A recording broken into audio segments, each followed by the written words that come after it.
Generation जी हैं जो 2000 के बाद पैदा हुए, तो उनके अलग ही एट्रीब्यूट्स हैं। जनरेशन जी को आप कभी स्टडी करेंगे कि उनके इश्यूज़ क्या हैं और वो उनके एट्रीब्यूट्स क्या हैं। एट्रीब्यूट्स पॉजिटिव भी हैं बहुत ज़्यादा, नो डाउट, स्मार्ट वर्किंग में बहुत ज़बरदस्त है जनरेशन जी। बट ये जो मैंने आपको बताया ना, बेचैनी और इनर पीस और स्पिरिचुअल वैक्यूम और हॉलोनेस, इसकी मेन वजह मैं आपको बताता हूँ। पहले मैं कुछ चले डिसऑर्डर्स के, आजकल के डिसऑर्डर्स के नाम लेता हूँ, लेट्स सी कितनों को पता है। फैंटम वाइब्रेशन सिंड्रोम क्या होता है? फैंटम वाइब्रेशन सिंड्रोम कोई बताएगा? फैंटम वाइब्रेशन सिंड्रोम ये एक मेंटल डिसऑर्डर है, इतना बड़ा नहीं है लेकिन वन ऑफ द डिसऑर्डर्स है, जिसमें आपको ये लगता है कि आपका फ़ोन वाइब्रेट कर रहा है और आपका फ़ोन बज रहा है, आपको SMS की आवाज़ आती है, व्हाट्सएप की उसकी टोन की आवाज़ आती है, और आपके जेब में फ़ोन होता है, आपको लगता है वाइब्रेट कर रहा है, और आपको खुजली होती है, आपको लगता है फ़ोन आ रहा है, और आप लेटे होते हैं तो अचानक आप समझते हैं वो मैसेज आया।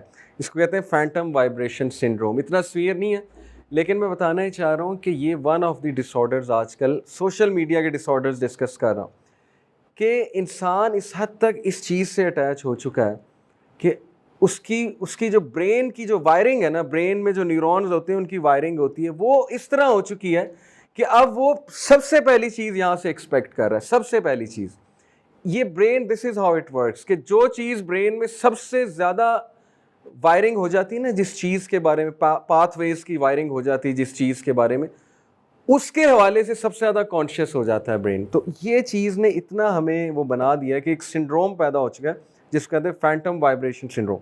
नोमोफोबिया का किसको पता? नोमोफोबिया कभी सुना है? Nomophobia, nomophobia is the fear कि अगर मेरे हाथ से मोबाइल चला गया, गुम गया, तो मेरी ज़िंदगी बर्बाद है। और ये नोमोफोबिया हमने देखा, खानसपुर हम ट्रिप लेकर गए, आप थे साथ, तो 2019 की बात है, शायद 18-19 की बात है। तो वहाँ जब हमने यूथ को ले जाकर उन पर बम फोड़ा, एटम बम, कि मोबाइल हमें दे दो, मोबाइल हम हथियाने लगे, तो वो वहाँ जो मैंने नोमोफोबिया देखा, एंग्जाइटी और पसीने छूट गए, और 2-3 ने तो बाकायदा हमसे बदतमीज़ी की, लड़ाई की, गालम गलोच तक बात पहुँच गई कि हम जा रहे हैं, ये किस तरह का घटिया कैंप है, और ये कौन आप लोग हैं, पता नहीं किस दुनिया के रहने वाले, वगैरह वगैरह। हमने प्यार से समझा, हमने कहा एक दिन दे दो, एक दिन दे दो। अगले दिन वही हमें दुआएं दे रहे थे, कहते हमने पहली बार अपनी क्वालिटीज़ देखी है कि हमारे अंदर है क्या, हमारी शख्सियत पहली बार हमारे सामने आई, क्योंकि टाइम मिल गया। ठीक है, अगले दिन हमने उनसे एक्टिविटीज़ करवाई, एडवर्टीज़मेंट बनाओ, एक्टिंग करके दिखाओ, ये लो फुटबॉल को बेच के दिखाओ, बड़ी मज़े की क्रिएटिव एक्टिविटीज़। तो हैरान रह गए, कहते हैं हमारी क्रिएटिविटी सारी बाहर आ गई। तो नोमोफोबिया जो है ये एक एक्सेसिव फियर होता है कि मेरा मोबाइल मुझसे दूर ना पड़ा हो। यानी आप अगर कोई बंदा मोबाइल अगले कमरे में लगा कर सोए और उसको एंग्जाइटी हो कि दूसरे कमरे में पड़ा, तो फिर ये नोमोफोबिया है। इसीलिए लोग वॉशरूम तक ले जाते हैं मोबाइल, कि जुदा ना हो जाए ये मेरे से, ये चीज़ मेरे से जुदा ना हो जाए कहीं। तो ये इसको कहते हैं nomophobia. Snapchat dysmorphia syndrome, Snapchat dysmorphia syndrome ये क्या है?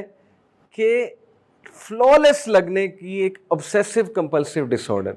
फ्लॉलेस लगना है मैंने, यानी जब तक फिल्टर नहीं होगा ना उस पर, मेरी पिक्चर पे, वो फलाना फिल्टर, स्नैपचैट के फिल्टर्स होते हैं आपको पता है, जब तक फलाना फिल्टर नहीं लग जाएगा तो सीन इनकम्प्लीट है, पिक्चर इनकम्प्लीट है।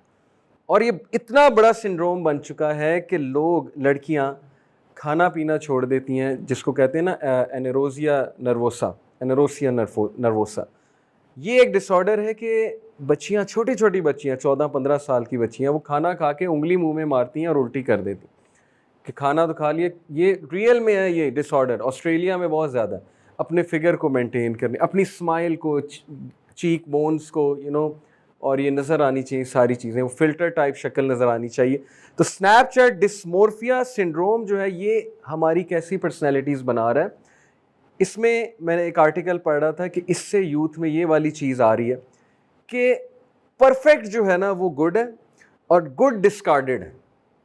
यानी स्टैंडर्ड इस लेवल तक ऊपर जा चुका है हमारा कि हम गुड को डिस्कार्डेड समझ रहे हैं, और जो एवरेज है वो तो वैसे ही फारिग है। एवरेज तो निचला तरीन तबका है ना, हालांकि एवरेज पहले एक्सेप्टेबल था, गुड वाज गुड, चलो अच्छी बात है, परफेक्ट तो अनअचीवेबल था, अब परफेक्ट गुड है, गुड जो है वो डिस्कार्डेड है, और एवरेज तो सवाल ही पैदा नहीं होता है। इस वजह से हर चीज़ नई चाहिए, नई नई चीज़ें, नई नई चीज़ें। इसीलिए बोरडोम बहुत बड़ा मसला है हमारे। वो कहते हैं बोर बहुत हो रहे हैं, बोर बहुत हो रहे हैं। माँ बाप जब पूछे मोबाइल में मिलता क्या, तो कहते हैं बोर हो रहे हैं, मोबाइल ना यूज़ करें तो क्या करें। क्योंकि हमारी रीवायरिंग ब्रेन की ऐसी हो चुकी है, नई नई चीज़ें देख के, नई नई चीज़ें देख के, कि अब हम कम में खुश नहीं होते हैं। अब हमें परफेक्शन चाहिए, हमें नॉवेल्टी चाहिए, नई चीज़ें चाहिए। और ये सारे जो आपके ऐप्स बनाने वाले, मोबाइल्स बनाने वाले, एडवर्टीजमेंट बनाने वाले जो बैठे हैं, इनको सब पता है आपका।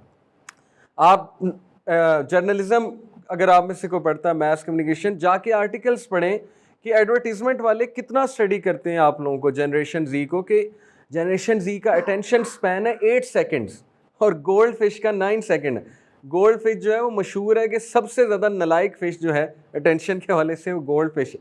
तो वो लिखा होता है कि गोल्ड फिश से भी कम ह्यूमन बींग्स का अटेंशन स्पैन हो गया आज के दौर में। अटेंशन स्पैन से क्या मुराद है कि ये जितनी चीज़ें हैं, जैसे कि learning, thinking, analytical ability, metacognition. Metacognition का मतलब है थिंकिंग व्हाट टू थिंक, कि एक बंदा ये सोच रहा है कि मैंने सोचना क्या है, ये इसको ये हायर लेवल फंक्शन है ब्रेन का, मेटा